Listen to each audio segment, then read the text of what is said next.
So you've just had a really great meeting with a potential client, and the meeting's ended with them asking you to go away and write a proposal, or even inviting you in to come in and formally pitch. So this session is all about how to prepare yourself to write that proposal or go in and pitch, and indeed to work out exactly when is the right time to do that, because we don't want to waste an awful lot of time and energy writing those proposals or those pitches to find that actually the client wasn't really ready for it and they were just on a fact find mission. So this session is going to talk about the right time to write a pitch and a proposal, to try and figure out what the hidden agenda is, what are the things that the client isn't really telling you.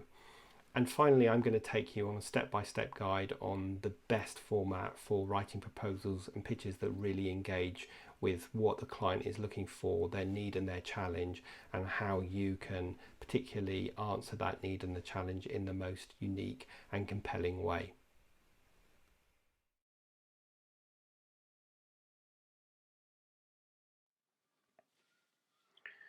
So let's spend some time talking about how to write the winning pitch and proposal. Before we do that, let's just consider for a moment, why is it that clients ask us in the first place to come in and pitch or write a proposal? Seems like an obvious question, but if we can answer this, then we've got the best chance of getting our pitch or our proposal right. So first of all, they're looking for someone who has a skill and expertise in an area that they probably don't have. They're not sure how to solve the challenge themselves, so they're looking for advice and guidance on how to do that. They may not have the internal resources to deliver it themselves, so it may be a capacity issue rather than a skills issue. However, they will have the money, but they won't have the time to do it themselves. So when a customer asks someone to write a proposal or a pitch, what is it that they are looking for?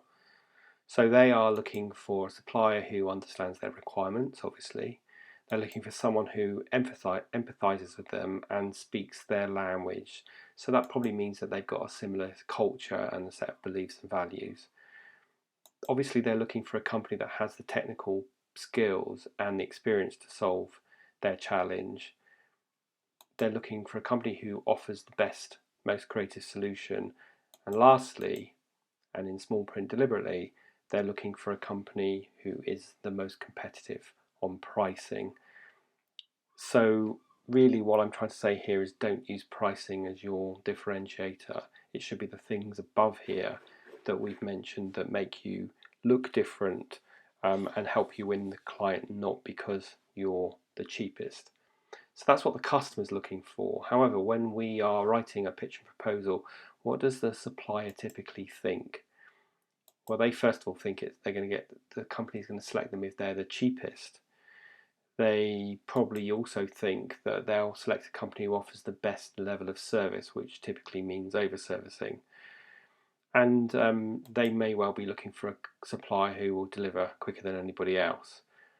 And again, I'm being a bit facetious here, but in small print, they may think actually they're looking for the company who offers the best solution. That might be the least important thing on your mind when you're quoting for something, and you're being much more mindful about keeping your pricing cheaper than the competition.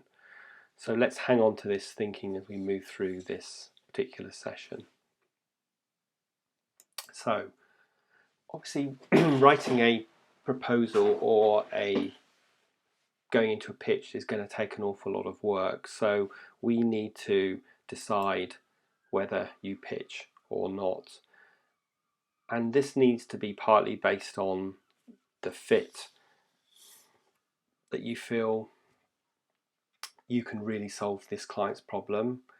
It also needs to be that you're really confident that they are at the point where they have some time scales, they've got an established budget, you've ascertained that they really genuinely have a need.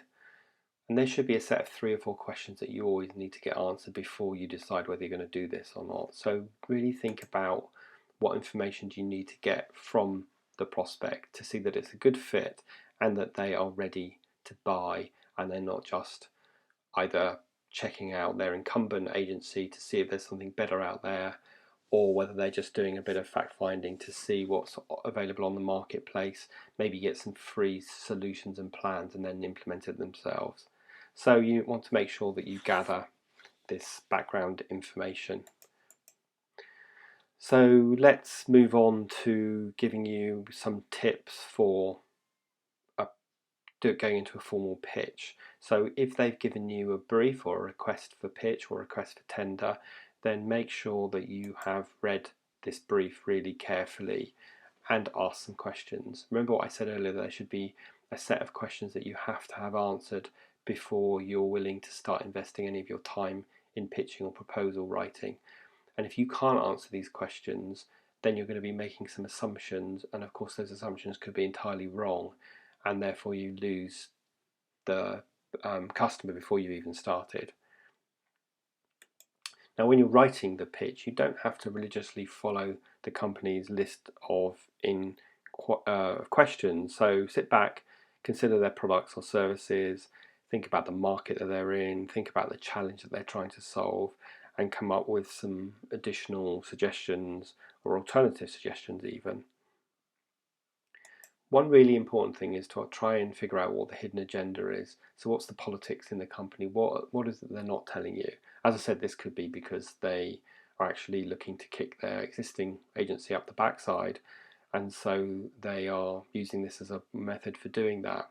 Or it could be they've got a change of staff or a lack of skills in-house. So just trying to understand what that agenda is will really help you gear your pitch in the best, most effective way. Make it all about the client and not about you. This is a real bugbear of mine, that a lot of people stand up and pitch and they start off by telling them how great they are. They show them case studies of similar work they've done in other areas, and they expect to win the client over by doing that, when in fact the best way of doing this is to start off by demonstrating you really understand the client, the challenge that they have, the marketplace they're in, the current landscape such as the economy, their competition, demonstrating you understand what it is they're trying to achieve before you suggest your solution. So now they have some real clear context about your solution. And then of course finally talk about the experience that you have to solve that particular problem. Remember that business is about people, so you want to be really personable and friendly. You don't want to have a PowerPoint presentation that you're just going to religiously follow by hook or by crook. Use really simple, clear language. Don't try and blind them with science by using lots of technical speak. Tell stories and take the audience on a journey with you. By using first-person language like "are" and "we", you make it inclusive, so you're already subtly including yourself on their team. Of course, first impressions count, so it's not just about the pitch contents, it's how you come across. Are you relaxed, organised? Do you look the part? And as I've already mentioned, use examples of your success. Do this throughout the presentation rather than in one chunk at the beginning or in the end. And as I said, use stories to take the client on a journey with you.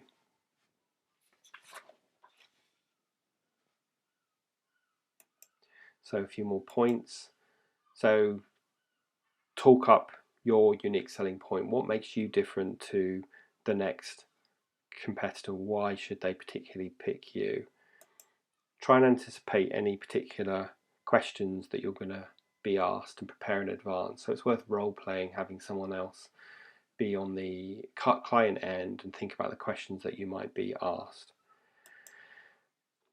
If you're not presenting your pricing at this point in your pitch, then try and avoid the question of can you give us a ballpark figure on the costings.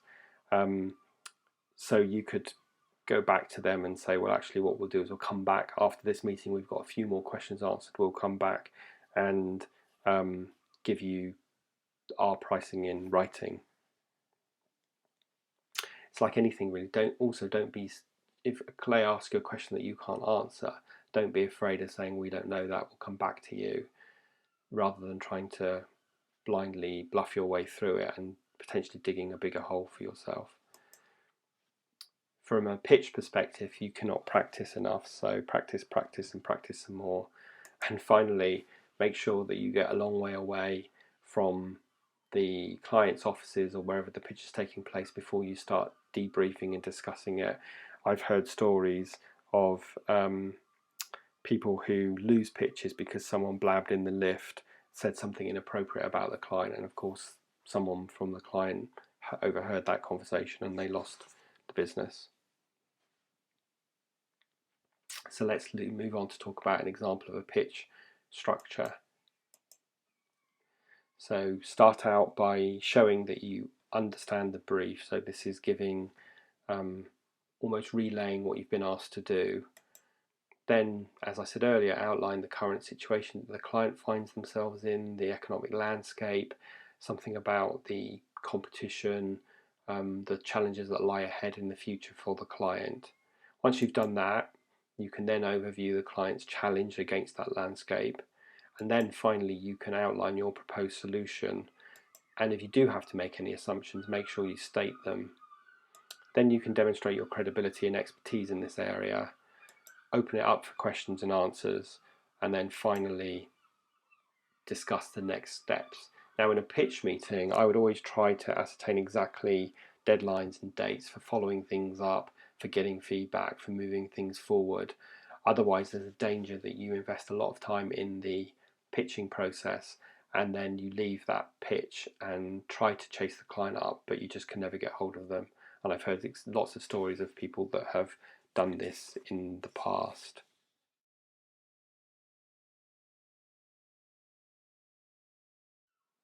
So let's move on to talk about when the right time is to write a proposal. In order to do that, let's just remind ourselves of the sales funnel that you may well have been familiar with. So here we've got your typical sales funnel. In the top of the sales funnel, we've got cold contact, and in the bottom of the sales funnel, we've got customers dropping out and repeat customers. And then we take that cold contact through a series of sales and marketing tactics that make them become warm leads, and then prospects, and then customers. Now, this process leads people from building awareness through your direct kind of marketing, social media, networking type activities, building credibility by giving the client more content, and then building trust finally when we get into the prospect stage. These are the kind of things that we could do. So we are networking, like I say, more content here, and then this is the point where we write our pitch, or we write our proposal, or we agree to go in and pitch. And the important point to make here is that there is really little point going and agreeing to write a proposal at an earlier stage. So what happens often is people go, they do some marketing, they generate a contact who agrees to meet them for a cup of coffee, and then at the end of that cup of coffee they say, why don't you put a proposal together for me?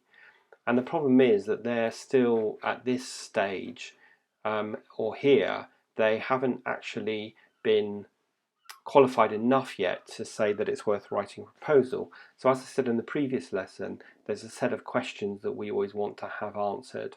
And these questions will include things like, what's the timescale for the decision making? Have you got an allocated budget? Who are the key influencers and decision makers? Will they be involved in this process? Why is it that you are looking to outsource this particular service at this particular time? If you understand all of that and you can answer these questions adequately, then you should go and write the pitch or proposal. If you agree to do it prior to that, you really run the risk of using your proposal to educate the client and then they do something different, or spending a lot of time writing a proposal that you never can follow up because the client had no intention of actually ever going and using your services in the first place. So really key point here is to make sure that you adequately qualify people so that you have built the awareness and credibility with them, but you've also established that they genuinely have a need, a timescale and a budget. So bearing all of this in mind, let's move on to talking about writing great proposals. Here's another set of 12 tips that I have for you about doing this. So first of all, in a written proposal, create a powerful, concise executive summary.